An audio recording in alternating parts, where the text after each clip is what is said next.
Picture this. You walk into a barber shop in the year zero. The guy finishes your haircut, stares at you dead in the eyes and goes, "That'll be one chicken." You pat your pockets. No chicken. You never had a chicken. You don't even know a chicken personally. And this, right here, is the entire economic reality of humanity for roughly 195,000 years. Which means, for the overwhelming majority of human existence, every single transaction on Earth had the energy of someone showing up to a restaurant and going, "I'd like to pay in vibes."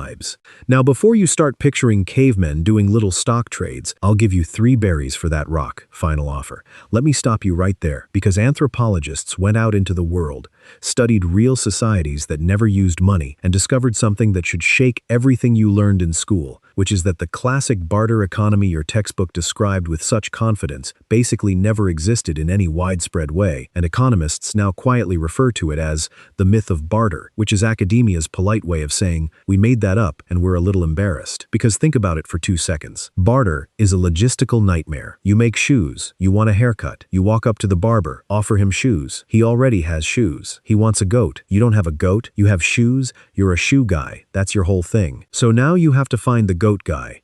Except the goat guy wants a fishing net, and the net guy wants some grain, and the grain guy wants, I don't know, emotional support and a new pair of shoes, so now you're accidentally back where you started, except you've walked 12 miles, and your hair looks worse than when you left. Economists call this problem the double coincidence of wants, which is just a fancy way of saying barter only works if both people want exactly what the other has at exactly the same moment, which almost never happens, making barter roughly as practical as trying to pay your rent in compliments. So if humanity wasn't bartering, what were we doing for 195,000 years? Running the world's most elaborate guilt trip, that's what. It's called a gift economy, and it sounds beautiful and wholesome until you understand the actual mechanics, which are essentially, I do something nice for you, now you owe me forever, no specific deadline, no specific repayment, just a floating cloud of social obligation hanging over your head until I decide to collect, which is exactly how your aunt operates, except she's been doing it since 1987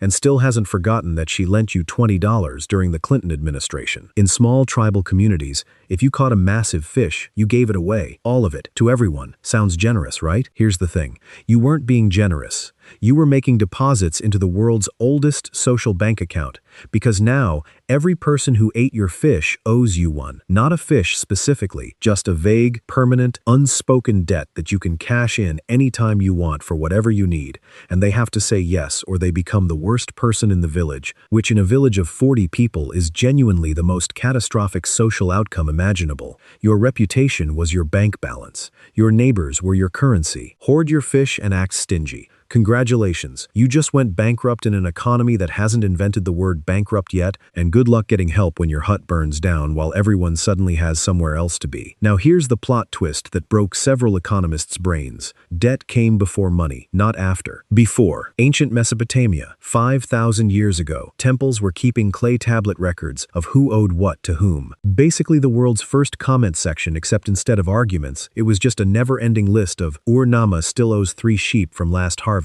and we're not forgetting. You didn't need coins, because the whole community collectively remembered the ledger, like a village-sized group project where everyone's silently tracking who contributed and who just showed up for the food. And speaking of food, workers in ancient Mesopotamia were sometimes paid in beer rations, which is not a joke. That's a historical fact, and it also completely explains how you get 40,000 people to spend 20 years building a pyramid. You just keep promising, the beer is coming, just stack a few more rocks. And honestly, that motivational strategy still works in most modern offices. Medieval England ran on tally sticks, which were literal wooden sticks with notches carved into them to represent debts, split down the middle so both parties had proof. Basically, a receipt system that worked perfectly for centuries, until Parliament, in 1834, said, "These old sticks are embarrassing. We're burning them," and fed so many sticks into the basement furnace that the fire got completely out of control and burned down the entire Houses of Parliament to the ground. The British government literally burned down its own parliament trying to get rid of old receipts. That's not a metaphor. That happened. And then there's the island of Yap in the Pacific Ocean,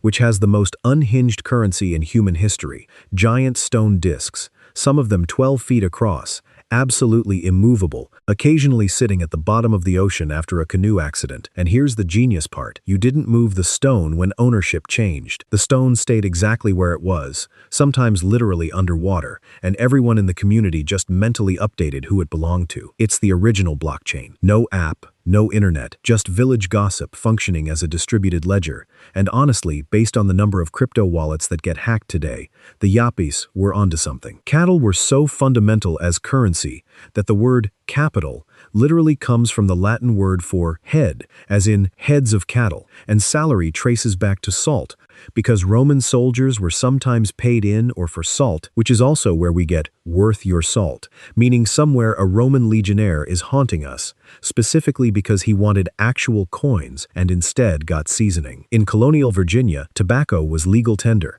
You could literally pay your taxes in tobacco leaves, which means there was an officially sanctioned period of American history where a man could walk into a government office, dump a pile of plants on the desk, and the clerk would nod and go, "Yep, that's a mortgage payment. Have a great day."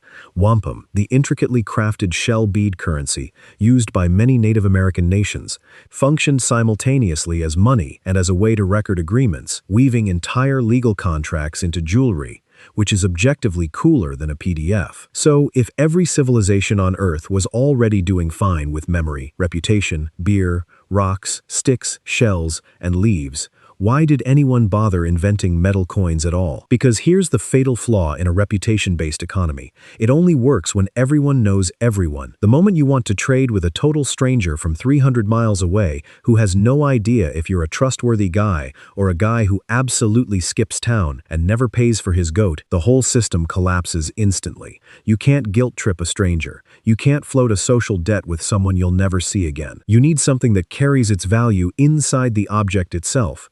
Something where the trust isn't in the person holding it, but in the thing being held, and that is the actual origin of money, not a better version of barter, but a portable, universally recognized trust device that works even with people who don't know you, don't like you, and would happily never speak to you again. Which means the next time you tap your card for a coffee, you're doing the same thing humans have done since they first handed over a shell, a stick, a stone, or a goat, which is ask a complete stranger to trust that the thing you're handing them means something. And the whole economy runs on everyone agreeing to keep pretending that it does. And the second that agreement breaks down, we're all back in a field, chasing the goat guy with a pair of shoes, hoping today is finally the day his coincidence of wants aligns with ours.